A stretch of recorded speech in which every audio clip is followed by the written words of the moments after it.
We had bilaterals with about 50% of the countries there, because for us it was important, myself being new on the G20, to get acquainted with the ministers of foreign affairs from various countries.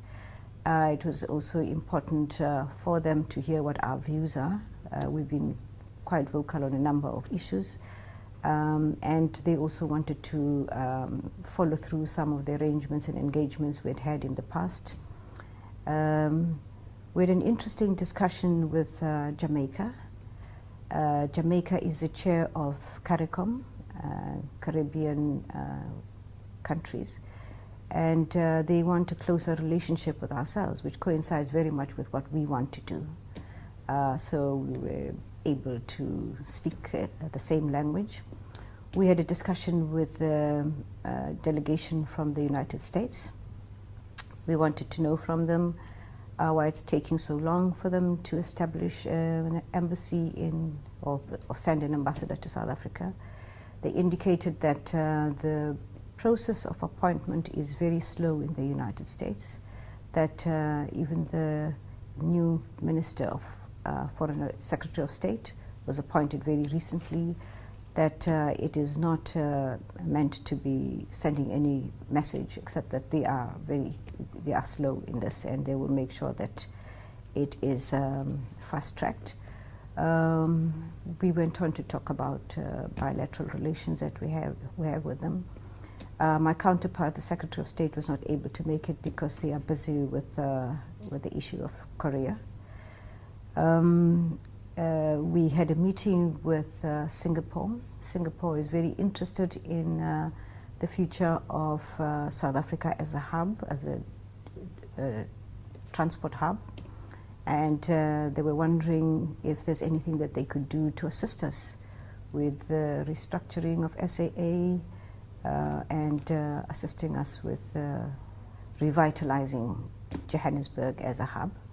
We promised that we would link him with the Minister of Transport, and we hope that they'll be able to take this forward. Minister of India, it was a very short meeting together with the Minister of Brazil, because these are people who are coming to BRICS in South Africa.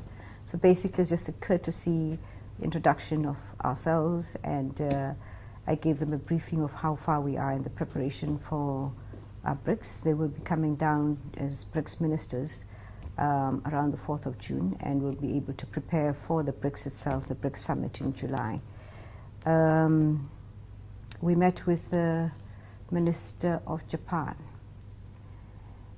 and he is complaining to us that they believe in Japan that we are downgrading them. So we discussed at length the perception that they are being downgraded, and we promised that we would do something about this matter. In fact, it is only a perception. In our book, Japan plays a very important role, especially as we would like them to play an important role in investment in South Africa. They have a huge investment capacity. They are hugely invested in South Africa, and we hope that we will be able to assuage them and be able to show them that they are not downgraded in any way. The general feeling around the government, it's a new government, and the President opened the meeting of the G20 ministers, and it was interesting to hear the similarities between what he was saying and what our President was saying. That they've come in, they've been dealing with corruption, they've been dealing with all of those things that would bring society closer to government, and they're hard at work to bring in their new dawn. It's a very good place to be at, because it resonates very well with some of the things that we are doing at home, and we look forward to continued relations with them. Well, we took a decision that we as a country wanted to honor Madiba internationally. So Madiba's centenary is celebrated internationally, but what specifically would it be that we would like to do that would continue his legacy of this giant of a man, very intent on making sure that human rights is on the agenda of every item internationally, making sure that we're there to offer support where there is conflict, bring warring parties together. It was under him that we got involved in the settlement of disputes on the African continent, and we continue to do so. It's also very central in our foreign relations. We thought that we would request the world to consider putting us onto the United Nations Non-Permanent Security Council seat so that we can continue playing that role and remember him and honor him during that period that we are on the United Nations Security Council seat by doing that which he would have wanted us to do. And I think with our experience, we are best placed to do that. So we're doing it in honor of Madiba.